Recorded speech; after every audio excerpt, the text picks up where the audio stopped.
Hi everyone, my name is Gray. I'm the dietitian and health coach with MLK Health Center and Pharmacy. February is Heart Month, so of course we have to talk about some ways that you can reduce your risk for heart disease. So I'm going to talk about some of just the lifestyle factors that you can take into account to reduce your risk. If you have a family history, parents with heart disease, siblings with heart disease, then you're at a higher risk and it's going to be helpful for you to take some of these things into account. So the first thing is to manage your weight.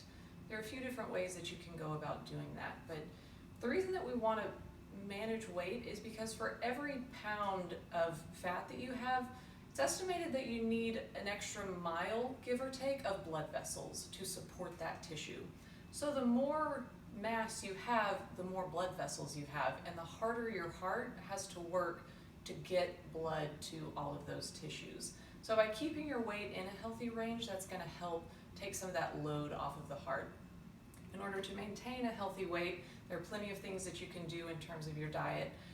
Obviously, watching the processed foods, watching the added sugars, getting those sodas out. These are things, if you've been watching our videos, you've probably heard me say 3 or 4 or 5 times. So processed foods for sure, getting in more plant foods, more whole foods, things that came from nature.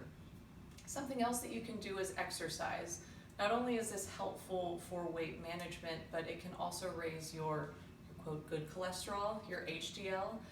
That's essentially like a cleaning crew for your blood, and it's going to go around picking up some of that junk that could potentially clog your arteries.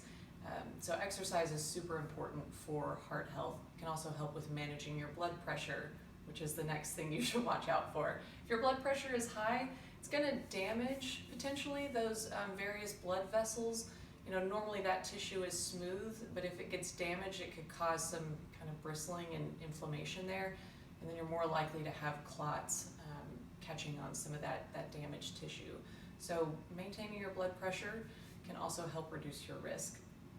On top of that, you don't want to smoke, and you want to limit your alcohol consumption. Smoking, we say if you can avoid it completely, you should. With alcohol, drinking in moderation is okay. If you're both drinking and smoking, that's especially problematic. Those two have what we call a synergistic effect. So it's not like 1 + 1 = 2, it's like 1 + 1 = 6.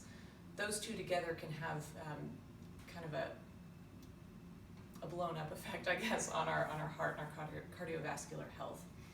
And then the final thing that you can do is manage your stress.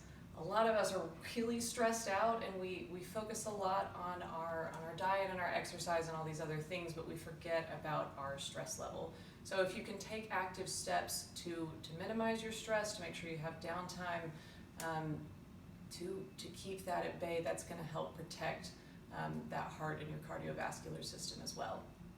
So I hope this was helpful. If you want more information on a variety of health and wellness topics, please check out our YouTube channel.